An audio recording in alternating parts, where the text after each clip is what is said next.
Hey guys, I'm in yet another room of my university residence where I've discovered more very special fluorescent light fixtures.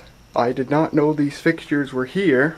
They're under desk fixtures like in the other room, but these fixtures are quite different, and the funny thing about them is there's 5 desks here.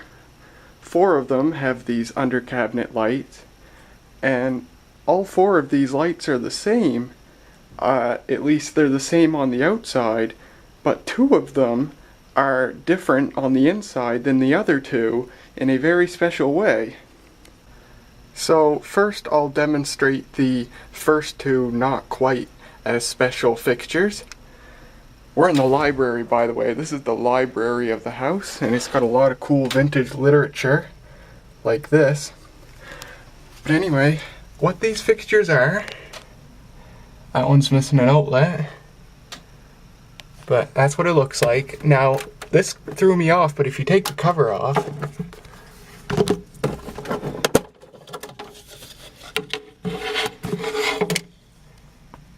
they are actually dual 8-watt fixtures, F8T5 fixtures. And that's really cool. I figured as long as it would have been a single, 17-watt fixture, but 2 8-watt lamps. Now, the lamps in these are unbranded, generic F8T5 CWs, and this fixture, come on, focus. This fixture has your standard electronic instant start ballast, just like any modern fluorescent lamp. So we'll turn it on. And I saw that this was an instant start fixture, and I'm like, oh cool, I could use a fixture like this to run my 8-watt lamps that won't work in the Burgess Safari light. Seems to be a well-designed ballast. It's nice and bright. Here's the etching on one of the lamps. These are some of the oddest wear marks I've ever seen on a fluorescent lamp. I'll take one of the bulbs out and show you. But it's very weird looking. Take a look at this. The ends of the bulb are actually wider than the middle of the bulb. It's the strangest thing I've ever seen. If we hold this bulb up to the other light, there you can see it really good. It's very strange.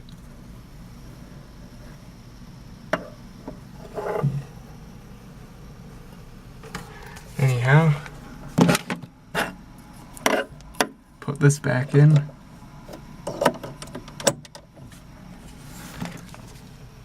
And turn this off, and I'll go to the next one. This next lamp's exactly the same. It's got an electronic instant start ballast. It's got the knockout for an outlet still intact. But instead of cool white lamps, this thing's running daylight lamps. Take a look. It's running daylight lamps.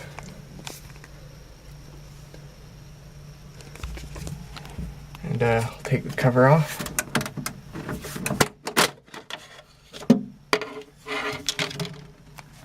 Here's what it looks like.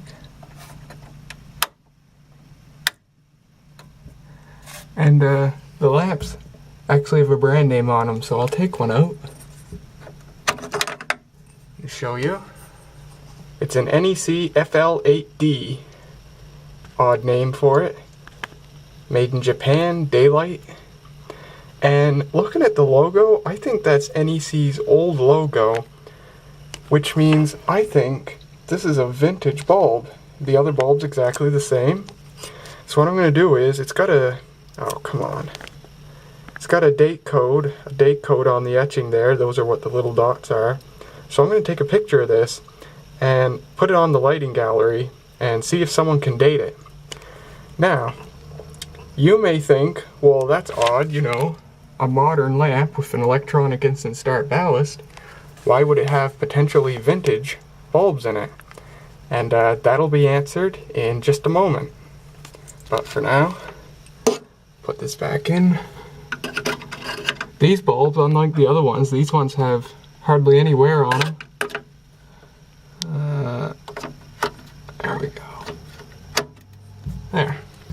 Now I'll put the cover back on.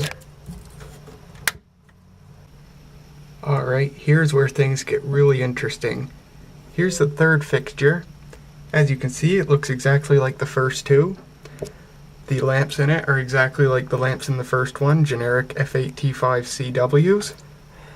But here's what's so special about this fixture. Watch as I turn it on. It is preheat. It's got a magnetic preheat ballast. And this is when I realized that the first two fixtures I showed you guys were probably retrofitted with the electronic ballast. I believe, this is just a guess, but based on what I've seen, it would appear the university went through a campus-wide electricity retrofit program where they upgrade all the vintage electrical equipment up to newer equipment by replacing the innards. As a matter of fact, I've read that they're still in the process of doing this. So this must be one of the few lamps that have yet to be converted, especially in this particular building where it's off campus. There are still many rapid start fixtures still installed here, but I had no clue there were a couple of preheat fixtures here. So yeah, I'll turn it on and off a couple of times.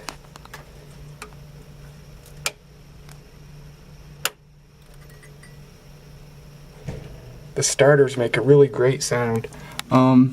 See if I can... there's one of the starters. I take it out, but I can't seem to get them out. They're in there really tight. But you can see them glow. Are they neon? No, they are argon. They look like neon on camera, but they're not. They're argon.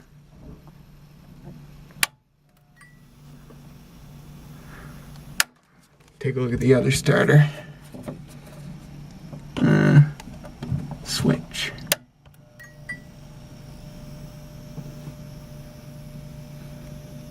Odd wear marks again. Maybe it's a preheat thing. But yeah, that's really awesome. Had no clue these fixtures were here.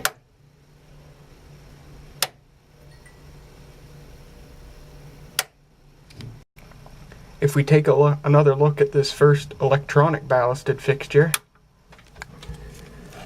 you can see where a starter used to go. And there you go. That's proof right there that these have been retrofitted. At one point in time, once upon a time, these were preheat.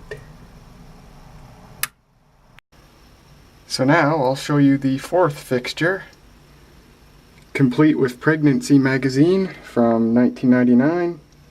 Unfortunately, I can't demonstrate it to you because it's not plugged in and there's no outlet around here. But I can show you the fixture nonetheless. This one has an outlet too. It would appear the magnetic ballasted fixtures have an outlet, but the electronic ballasted ones don't. So I would guess that the outlet was wired as part of the magnetic ballast somehow. And of course they had to remove that when they retrofitted them.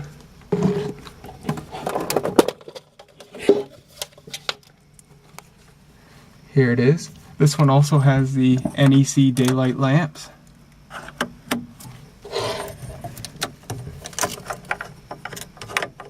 Oh, no, it has one Nec Daylight Lamp.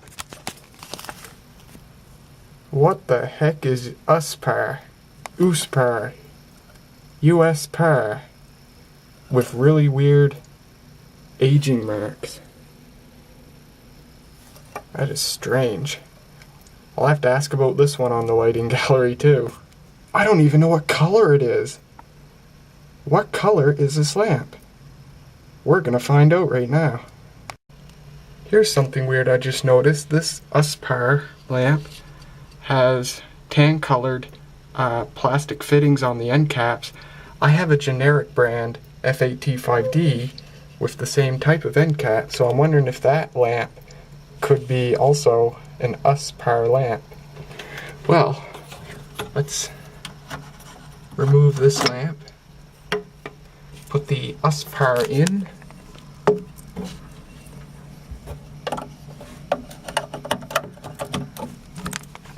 And here's the big finale. We got cool white on the left here. Don't know what's on the right. Let's find out. It's daylight. Cool. So now this has one cool white and one daylight lamp. And it's got some really weird aging marks on it. I've never seen anything that looked like this. This is weird as heck.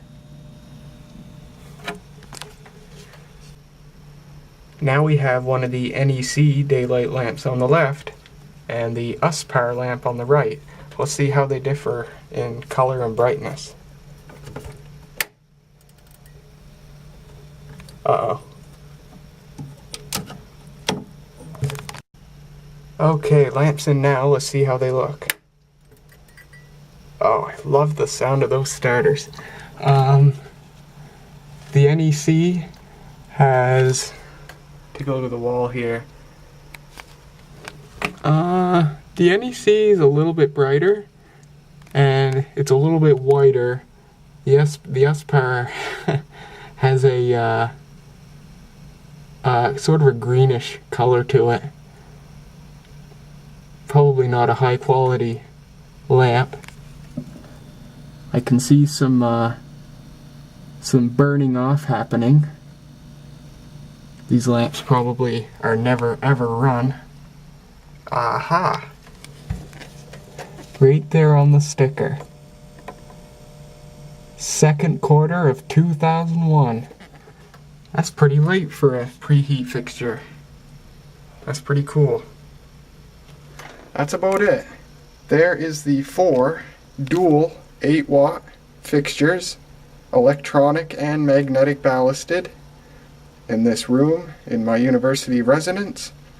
And I hope you guys enjoyed, and I'll see you guys next time.